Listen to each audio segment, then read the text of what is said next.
Building a time wealth business is not about getting rich.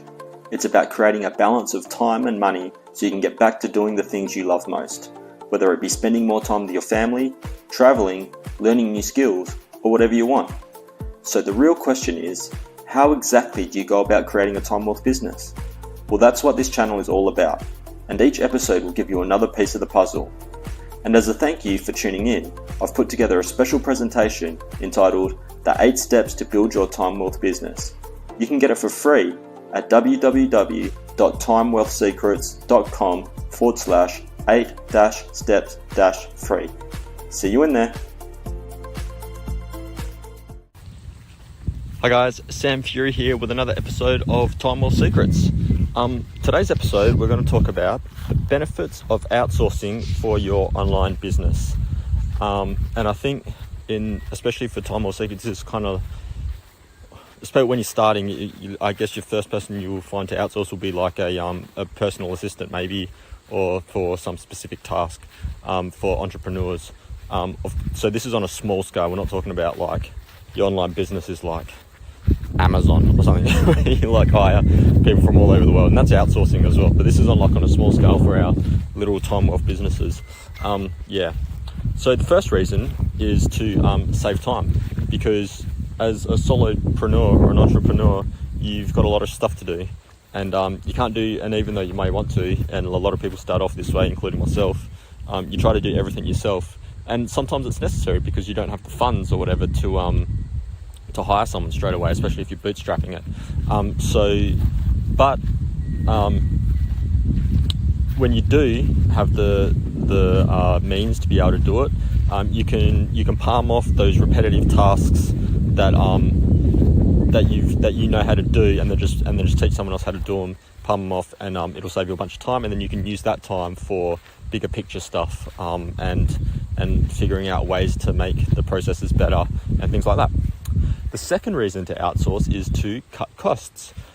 So you may have employees, right? Let's say you live in Australia, for example, since I'm Australian, and you can hire an employee to do stuff, and it's going to cost you a minimum of $20 an hour, because that's the minimum wage in Australia, and it's pretty expensive. Or you can go to Upwork.com or freelancers.ph or one of those websites, hire someone and pay them $5 an hour. And there's always this thing. I remember when I first started doing it, and people were, but you don't pay them proper way. Like there's always, you shouldn't hire people in China, you shouldn't hire people in the Philippines, you shouldn't hire people in India, and you don't pay them proper wage. Well, a proper wage in Australia is much, much different than a proper wage in, say, India, for example. Like, all right, so if I don't pay someone $20 an hour in Australia, all right, it's not a proper wage if they're living in Australia, because the cost of living is ridiculous, right? I don't think I even pay myself $20 an hour. But if I gave like someone $5 an hour in India, for example, that's actually a pretty good wage. I mean, depending on what they do, right? If they're just doing simple tasks that like have no speciality, then $5 an hour or even $3 an hour, it's a lot more than they would make washing dishes in a restaurant, which might be the only other job they can get, right? If they're not educated or whatever. So it's all relative. It's all relative. All right. So cutting costs. And the third one is you get a wider pool of talent. So if you just hire locally, let's say you live in if you live in like Atlanta, it's a massive city, all right? But let's say you live somewhere, and even in Atlanta, right? You've only got, if you're hiring locally, you've only got that pool of people, and then there's all these other jobs or whatever. But when you hire, when you try to get a freelancer or when you outsource it, like, you know how many people like are looking for work on like these platforms like Upwork and that, and there's a massive range of talent. And some of them are super talented, and they just want extra money, or and it's not even about getting like, you can even find like there's heaps of people that are from Western countries, if that's for your preference or whatever, and you don't mind paying the extra. You can get these people, and like they might be from the whole other side of the country. You'd never know that they were there, and they might be like a golden star that's going to shoot you in. You never know.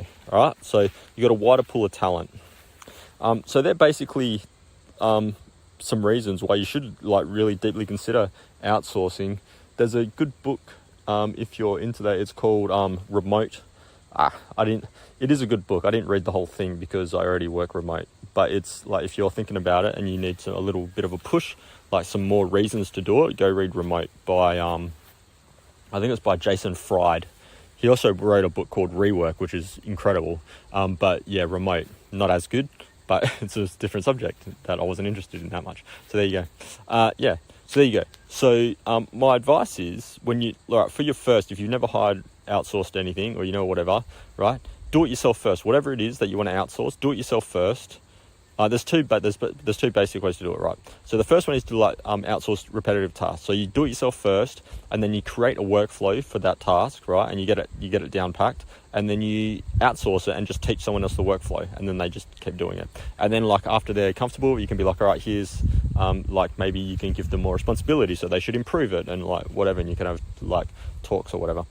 The second way to do it is to hire an expert in that thing. Let's say I need Facebook ads. You don't want to learn Facebook ads or whatever, so you're just going to hire an agency, and that's outsourcing that work. Outsourcing that, it's going to cost a little bit more. It's going to cost a premium because they're doing it for you. All right, you're not teaching them. They're not entry level employees. But if you've got more money than time, that's the way to do it. If you've got more time than money, do it the other way. All right, do it the first way.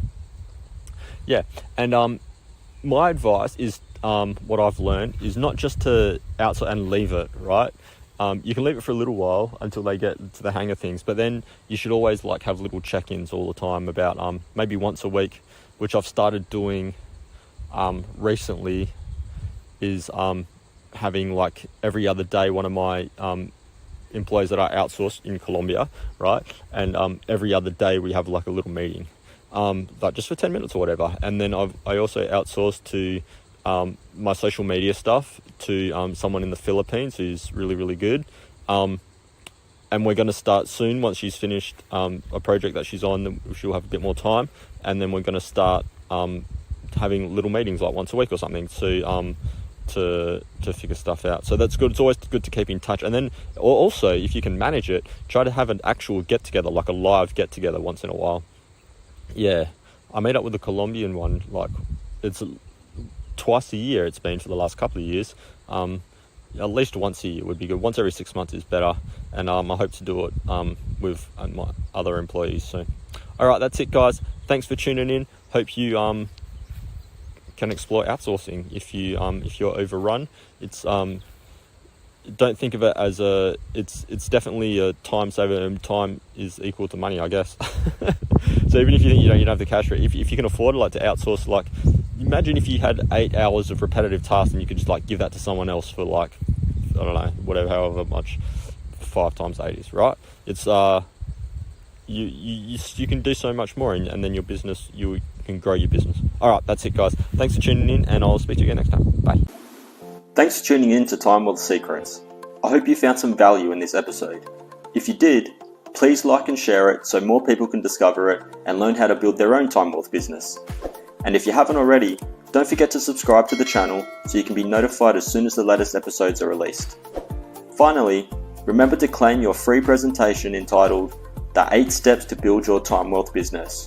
You can get it for free at www.timewealthsecrets.com/8-steps